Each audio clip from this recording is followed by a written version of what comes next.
খবরদার মুসলমান না হইয়া কেউ মরবা না। যদি মুসলমান না হইয়া কেউ মারা যাও, মওয়াত ঈমানের সাথে হবে না, কবরের মধ্যে নাজাত পাবা না, আযাব শুরু হয়ে যাবে। জনাবে মুহাম্মদ রাসূলুল্লাহ সাল্লাল্লাহু আলাইহি ওয়াসাল্লাম ফরমান, কোন নাফরমানের কবরের দুই পাশের মাটি এত জোরে চাপ মারবে, চাপের চড়ে এক পাঁজরের হাড্ডি আর এক পাঁজরে লাগাইয়া ফলাইবা, আল্লাহ মাফ করিয়া দাও। যদি মুসলমান না হইয়া কিয়ামতের ময়দানে উঠো, আরশের নিচে জায়গা পাবা না, সূর্যের গরমের নিচে অবস্থান করতে হবে, আল্লাহ মাফ করিয়া দাও। রওয়ায়াতের মধ্যে আসছে, সূর্যের গরমে নাফরমান ঘামাইতে ঘামাইতে ঘামাইতে ঘামাইতে কাউর ঘাম হাঁটু পরিমাণের হয়ে যাবে, কাউর ঘাম মাজা পরিমাণ হবে, কেউ ঘামের মধ্যে সাঁতরাইতে থাকবে। আল্লাহ আমাদের সবাইকে মাফ করিয়া দাও, সবাইকে ক্ষমা করিয়া দাও। কিয়ামতের ময়দানে যদি মুসলমান না হয়ে ওঠো, ইউরাফুল মুজরিমুনা বিসীমাহুম ফায়ুখাযু বিন্নাওয়াসি ওয়াল আকদাম। যেরকম বিজ্ঞ ডাক্তারের কাছে রোগী যাওয়ার সাথে সাথে ডাক্তার রোগীর চেহারা দেখলেই বলতে পারে কোন রোগের জান রোগীর মধ্যে ঢুকছে। যদি কিয়ামতের ময়দানে গুনাহ মাফ না করে ওঠো, ফেরেশতারা নাফরমানদের চেহারা দেখলেই বুঝতে পারবে কোন ধরনের গুনাহ করিয়া নাফরমান কিয়ামতের ময়দানে উঠছে। যারা বেনমাজি নামাজ পড়বে না, তাদের চেহারাটা কিয়ামতের ময়দান আলকাত্তার মতো কালো হয়ে যাবে। এ বেনমাজি বাবারা, তুমি খেয়াল করিয়া দেখো, আজকে দুনিয়ার মধ্যে তোমার চেহারা যতই সুন্দর হোক না কেন, এ আমার মা বোনেরা, তোমার চেহারা যতই আকর্ষণীয় হোক না কেন, যদি নামাজ না পড়িয়া কিয়ামতের ময়দানে উঠো, তোমার চেহারা একেবারে কালো কুৎসিত হয়ে যাবে। আল্লাহ আমাদের সবাইকে নামাজ পড়ার তৌফিক দিয়া দাও। যারা হারাম ভক্ষণ করে কিয়ামতের ময়দানে উঠবে, তাদের চেহারা বিকৃত হয়ে শুয়ারের সুরাত ধারণ করবে। আল্লাহ হারাম থেকে আমাদের সবাইকে বাঁচিয়ে থাকার তৌফিক দিয়া দাও। যারা ঠকবাজি করবে, তাদের চেহারা বান্দরের সুরাত হইয়া যাবে। যারা হিংসা হাসাদ করবে, তাদের চেহারা কুকুরের সুরাত হইয়া যাবে। যারা জাকাত দিবে না, জাকাতের মালগুলি পেটের মধ্যে বড় বড় সাপ হয়ে যাবে।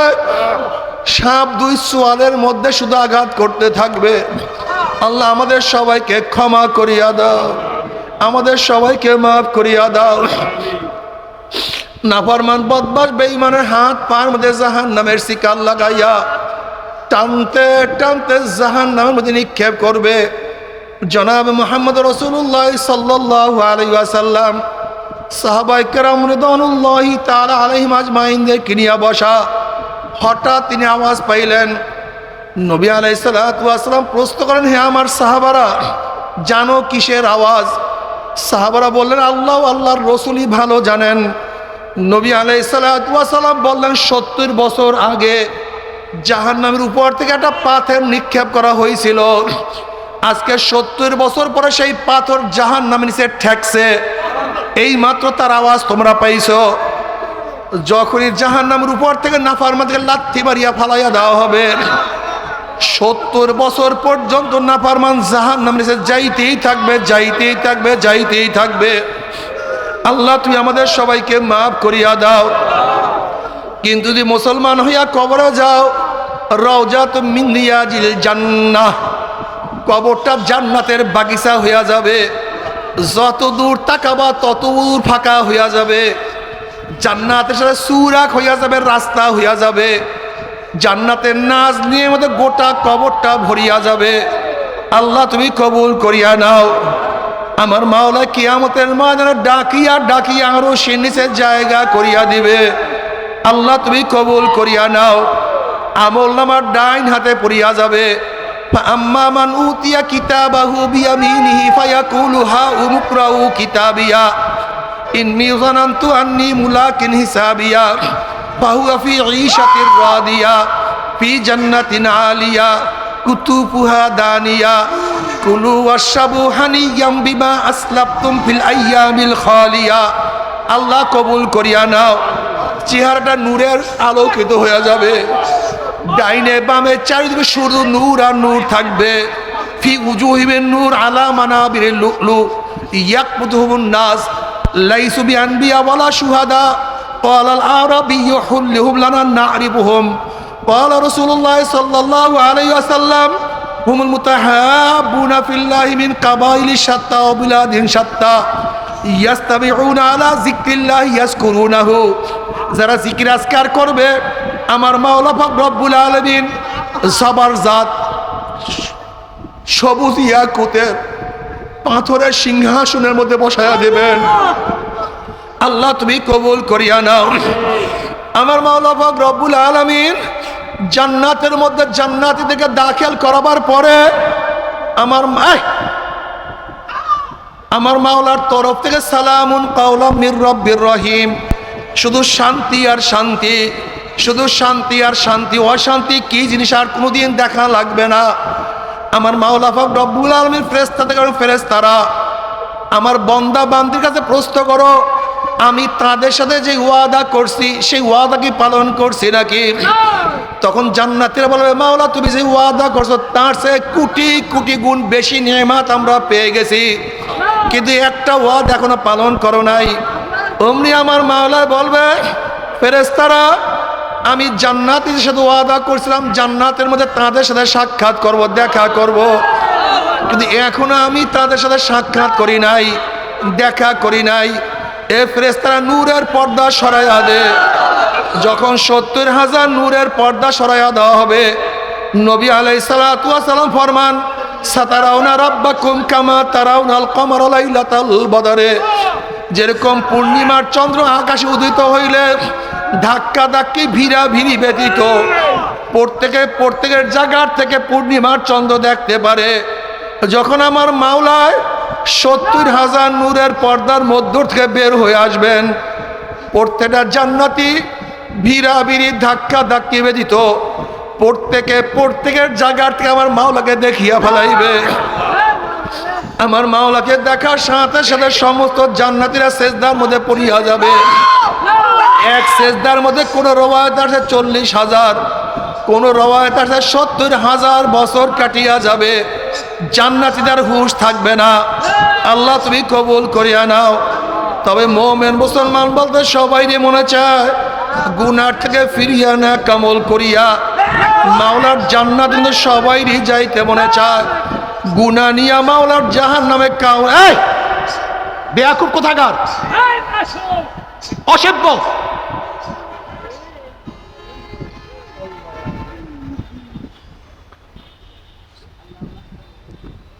এক রওয়ায়াতে আসছে ৪০,০০০, অন্য রওয়ায়াতের মধ্যে আসছে ৭০,০০০। ৭০,০০০ বছর কাটিয়া যাবে, জান্নাতে আর কোনো হুঁশ থাকবে না। এ আমার যুবক, গুনার মধ্যে লিপ্ত না রেখে কোরআন ও হাদিসের মজলিস, আলেম ওলামা মুমিন মুত্তাকিন জাকিরিন শাকিরিনদের গুরুত্বপূর্ণ একদমই মজলিসে আসার বসার বলার শোনার তৌফিক আল্লাহ পাক দান করছেন। শুকরিয়া দান সবাই বলে আলহামদুলিল্লাহ। আজকে সারাদিন এত বেশি প্রোগ্রাম করছি, এখন কথা বলাও খুব কঠিন। জুমার আখের থেকে শুরু করছি, জুমার আগে এক দোয়ার প্রোগ্রাম, এরপরে পাকিস্তান মাঠের মধ্যে জনসভা, এরপরে কেরানীগঞ্জ জনসভা, এরপরে আপনাদের যাত্রাবাড়ি চৌরাস্তায় জনসভা, এরপরে সেই সোনারগাঁ মাহফিল, এরপরে এখানে। যাই হোক, আমি আস্তে আস্তে কিছু কথা বলবো, খুব খেয়ালের সাথে কথাগুলি শোনা চাই। আসলে আমাদের দেশের অধিকাংশ মানুষ তো দূরের কথা, মুসলমানরা পর্যন্ত ইসলাম সম্পর্কে ওয়াকিফাল না, ইসলাম সম্পর্কে জানে না, ইসলাম সম্পর্কে বুঝে না। যারা জানি পরিপূর্ণ ইসলাম সম্পর্কে অনেকে জানি না। একদল কি ইসলামকে অস্বীকার করছে, আর একদল ইসলামকে আংশিক মানছে, আর সামান্য কিছু মানুষ ইসলামকে পরিপূর্ণ মানার চেষ্টা করতেছে। আল্লাহ পাক কালামে পাকের মধ্যে ফরমান, ইয়া আইয়ুহাল্লাযীনা আমানু দুখুলু ফিস সিলমি কাফা, হে মুমিনের ইসলামের মধ্যে পরিপূর্ণ প্রবেশ করো। তার মানে এই আয়াতের দ্বারাই বোঝা যায় কিছু মানুষ আংশিক আছে, কিছু মানুষ নাই, কিছু মানুষ পূর্ণ আছে। কি কথা ঠিক না? উদখুলু আমর, আমরের আসল উজুব, প্রবেশ করো নির্দেশ, অবশ্যই তোমাকে করতে হবে। এমন না যে করলে করলাম, না করলে না করলাম, ঢুকলে ঢুকলাম, না ঢুকলে না ঢুকলাম, এটা হবে না। উদখুলু, প্রবেশ করো, ফিস সিলমি, ইসলামের মধ্যে, কাফা, পূর্ণ, আংশিক না। এক ব্যক্তি ঘরের মধ্যে এক পাও দিছে আর এক পা বাহিরে, লোকটা বাহিরে না ভিতরে? যদি গোটা শরীর ভিতরে তো ভিতরে, গোটা শরীর বাহিরে তো ফিস সিলমি কাফা, পূর্ণ। এখানে আমার ছাত্র বাবারা আছেন, জ্ঞানী মানুষগুলি আছেন, আমার টুপিটা পরিষ্কার, যদি এখানে কলমের নিপের পরিমাণও দাগ থাকে তাহলে পূর্ণ পরিষ্কার না কিছু অপরিষ্কার? যদি কলমের নিপের পরিমাণও যদি দাগ থাকে তাহলে পূর্ণতা নাই, অপূর্ণ। যখন আমার টুপির মধ্যে কলমের নিপের পরিমাণও কোনো ময়লা না থাকবে তখন পূর্ণ পরিষ্কার। উদখুলু ফিস সিলমি কাফা, ইসলামের মধ্যে পরিপূর্ণ প্রবেশ করো। যদি প্রশ্ন করে, ভাই তোমার নাম কি? বলে আমার নাম সেন্টু, এরকম নাম নাই। যদি দ্বিতীয় প্রশ্ন করি তুই মুসলমান না হিন্দু, কারণ আমি তো সন্দেহ করতেছি তুমি মুসলমান না, কারণ তোমার নামের মধ্যে ইসলামের পরিচয় পাই নাই।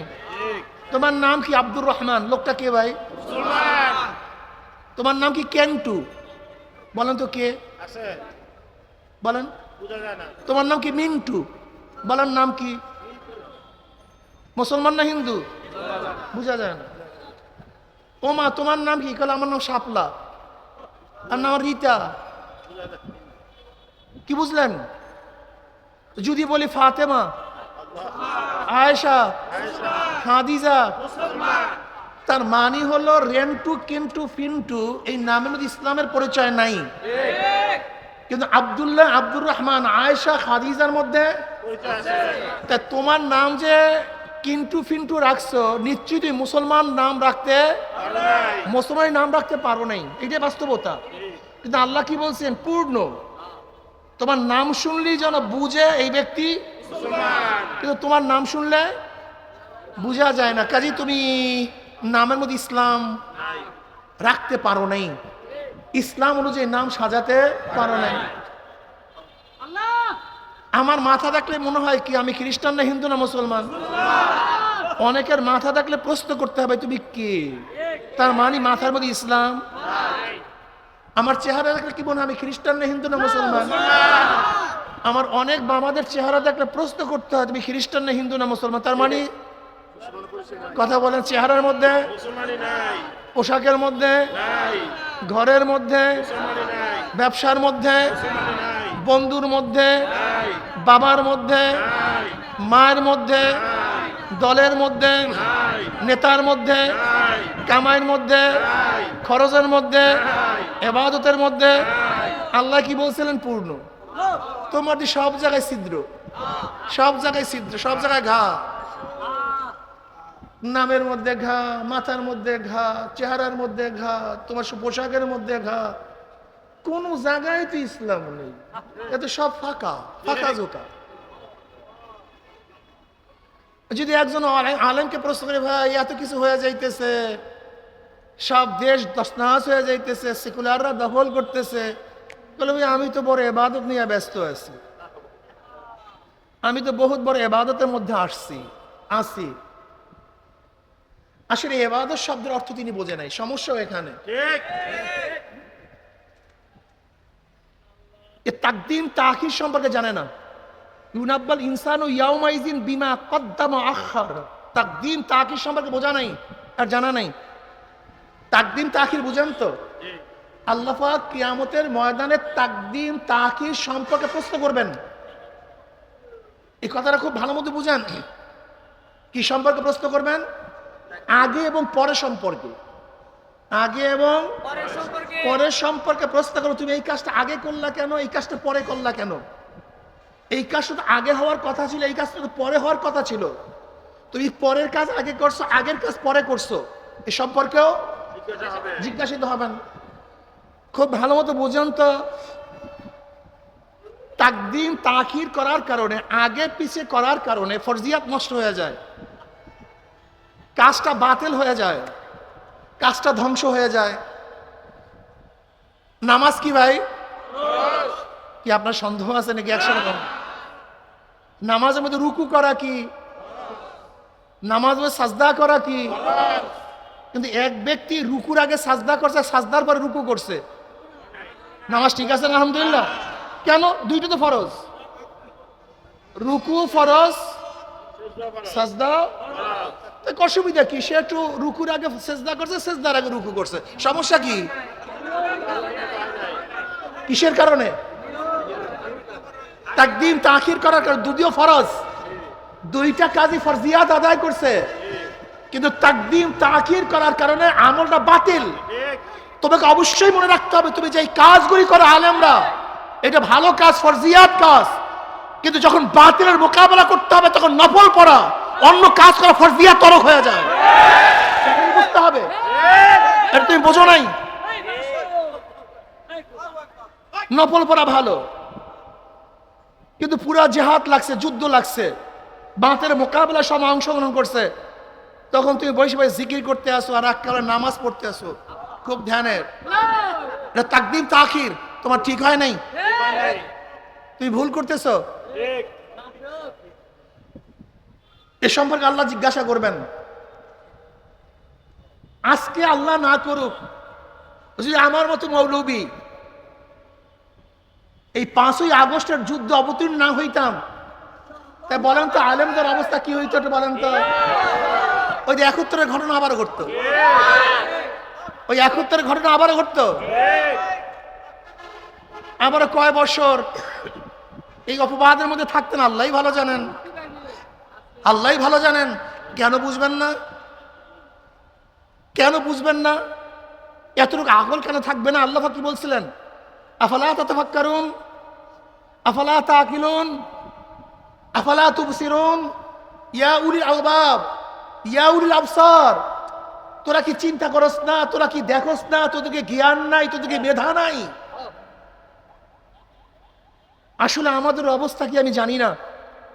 নবী আলাইহিস সালাতু ওয়াস সালাম দুনিয়াতে আসছেন সমাজকে পরিবর্তন করার জন্য।